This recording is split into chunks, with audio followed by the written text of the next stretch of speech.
Indonesia does not have a food crisis. What we have is actually a food policy crisis. We have the answer actually in our food biodiversity. We have over 1,200 grains, over 600 edible roots, not to mention more than 550 fruits and 1,600 seafood and many more. And we can find all these food sources in different landscapes. So Indonesia has a very diverse landscape. We have over 17,000 islands across the archipelago, from sea to the mountain, including rainforest, mangrove area, peatland area, arid land area, everything is there.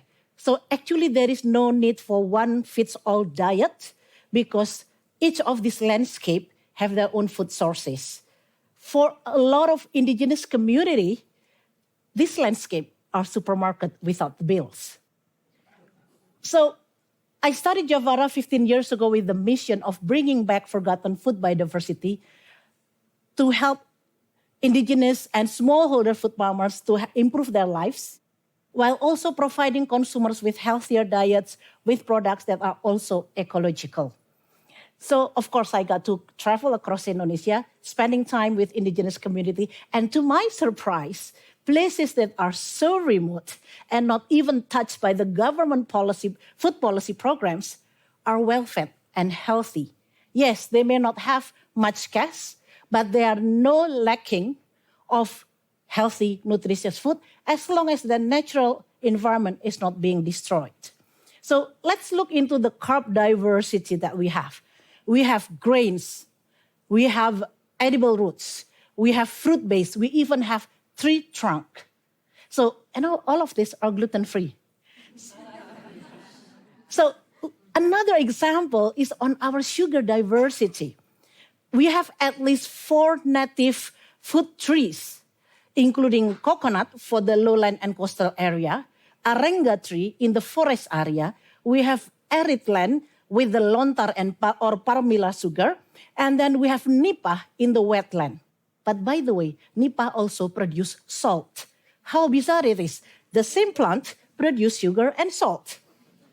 And every single of these sugar are low glycemic, providing slow release energy, and they are very sustainable. They can easily be productive at least for another 50 years. Yet, the government decided to come up with massive food estate on sugarcane plantation.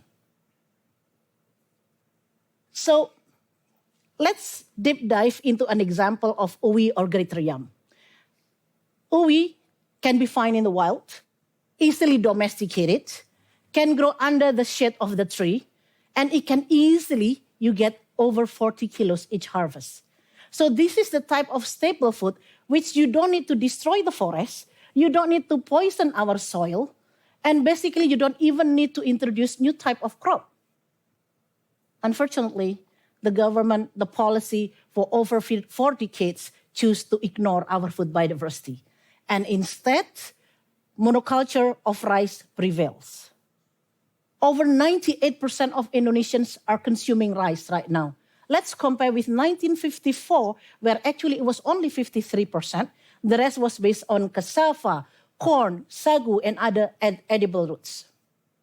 So I have to say this is embarrassing and at the same time very frustrating that a country like Indonesia, where the food are abundant, we have such high rate on stunting and malnutrition, not to mention the impact of our food policy towards deforestation, land degradation, climate change, natural disaster, impoverishment of our farmers, and also poor diet among the population.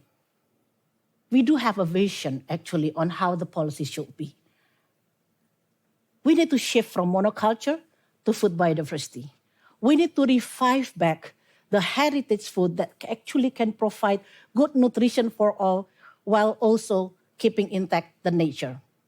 It is time for us to give a center stage for the food biodiversity to be able to find the solutions that we needed. This is an example of a small village in Central Java which decided to embark on a journey to nutrify its community, making sure that every household have a food garden cultivating chicken, fish, vegetables, fruits, herbs. And this is interesting because once they did that, they can reduce their grocery cost by 30%, improving their household income by 20%, increase class attendance, and also improving the student grades. So nutrition matters. Feeding the nation is one thing, but nutrifying the community goes a very long way. So children is our future. It is also time for the food policy to also include food culture education into our curriculum, teaching our children about where their food comes from, what are the food biodiversity available around them, to embrace their food culture identity, to understand the nutrition that they have and how our food relates with the sustainability. So basically, if we can shift the policy to include the food biodiversity, we can provide nutrition, good nutrition for all without jeopardizing our nature.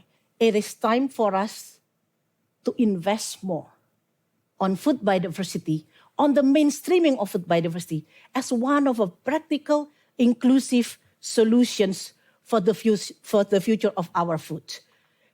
Not only that we have a food policy crisis, we also have a food identity crisis. For decades, we have been ripped off from our relationship to culture and nature.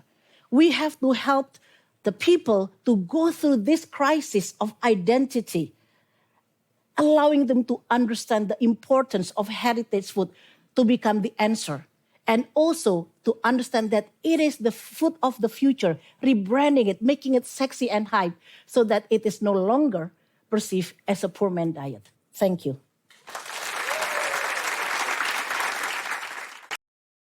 恳请点赞，订阅我们的频道，一起学习演讲中的实用英语。